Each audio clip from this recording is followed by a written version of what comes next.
Bonjour à tous et à toutes. Aujourd'hui, nous allons parler d'un syndrome qui est potentiellement grave et dangereux, qui peut survenir suite à l'ingestion d'antidépresseurs et voire même d'un antidouleur comme le tramadol, comme on le verra par la suite. À la fin de cette vidéo, vous en saurez beaucoup plus sur ce syndrome.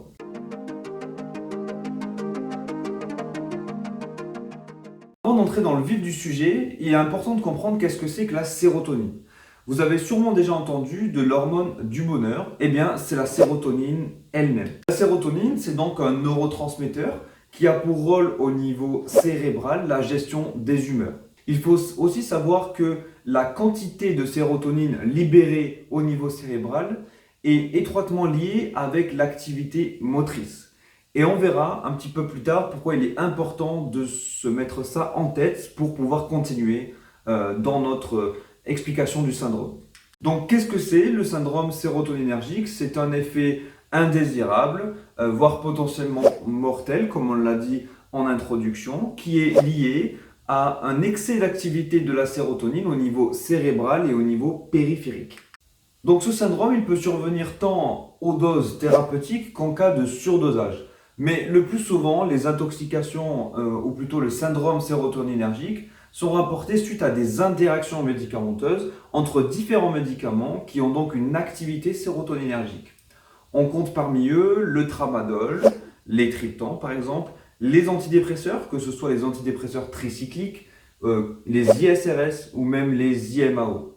Toutes les classes d'antidépresseurs font partie de ces médicaments à potentiel sérotoninergique. Donc, de quelle manière va se manifester ce syndrome? Donc, ce syndrome survient le plus souvent dans les 24 heures, voire même dans les 6 heures, suivant le début, l'arrêt, la modification ou même l'ajout d'un médicament. Le syndrome sérotoninergique peut aussi se manifester lorsqu'on, par exemple, on arrête un antidépresseur et que l'on reprend un autre antidépresseur dans un intervalle de temps trop court. Par exemple, si je prends un antidépresseur au jour 1, que je l'arrête au jour 3 et que je prends un antidépresseur différent, donc un antidépresseur B au jour 5, donc il n'y aura eu quasiment qu'un jour d'intervalle entre l'arrêt de l'antidépresseur A et le début de l'antidépresseur B. Les antidépresseurs ayant des temps de vie qui sont relativement longs, il est possible que l'antidépresseur A soit encore dans le sang et que l'antidépresseur B vienne s'ajouter à celui-ci. Donc l'activité sérotoninergique du A plus celle du B, on va avoir une interaction qui est finalement comme un surdosage et qui peut mener donc à ce syndrome sérotoninergique. C'est pour cela qu'il est conseillé de respecter un intervalle de 1 à 2 semaines entre l'arrêt et le début d'un autre traitement antidépresseur.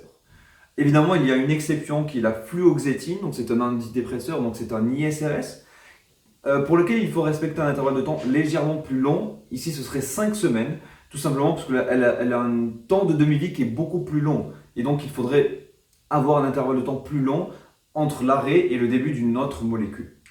Au niveau des symptômes, on va avoir donc tout d'abord des symptômes qui sont assez aspécifiques, comme la diarrhée, des frissons ou même une hyperthermie. Donc aspécifique parce qu'en fait, c'est des symptômes que l'on va retrouver dans plusieurs pathologies. C'est pas vraiment propre au syndrome sérotoninergique. A l'inverse, on aura par contre une triade de symptômes, autrement dit un trio de symptômes qui seront caractéristiques de ce syndrome sérotoninergique. Ce trio de symptômes, ce serait une dysautonomie. Donc la dysautonomie, ce serait un trouble de la tension artérielle, une tachycardie. Donc une tachycardie, c'est une accélération de la fréquence cardiaque. Une bradycardie, donc là à l'inverse, ce serait un ralentissement de la fréquence cardiaque.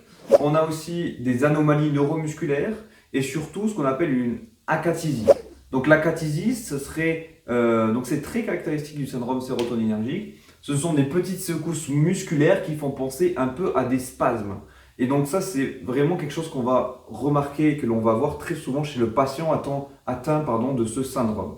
Donc maintenant qu'on connaît ce syndrome, qu'est-ce qu'on peut faire finalement au niveau de la prise en charge pour le patient qui sera atteint de ce syndrome? La première chose à faire, ce serait en fait d'éliminer le médicament qui serait à l'origine de ce syndrome. Alors comment est-ce qu'on peut le deviner? On va juste regarder la prescription et donc on va voir s'il y a des antidépresseurs, s'il y a du tramadol, s'il y a des triptans, donc tous ces médicaments à action sérotoninergique. S'il y en a, on va les enlever. Une fois qu'on les aura enlevés, En fait, le syndrome va venir se résoudre spontanément au bout de 24 à 72 heures.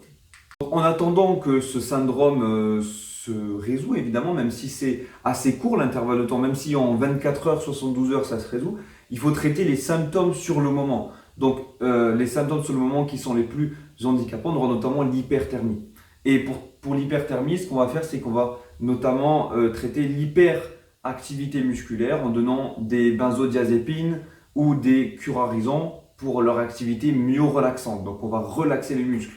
Et donc, le fait qu'il y ait moins d'activité musculaire, c'est déjà contribué à descendre la température corporelle, puisqu'en fait, plus votre muscle va travailler, plus il va produire de la chaleur. Le syndrome se manifeste très vite, puisqu'il va se manifester au bout de 6 heures après l'ingestion de la molécule, mais il va aussi partir très vite également, puisqu'au bout de 24-72 heures, ça peut être terminé. Nous avons fait le tour du sujet. Merci à tous et à toutes d'avoir suivi mes explications, et je vous dis à très bientôt pour une prochaine vidéo.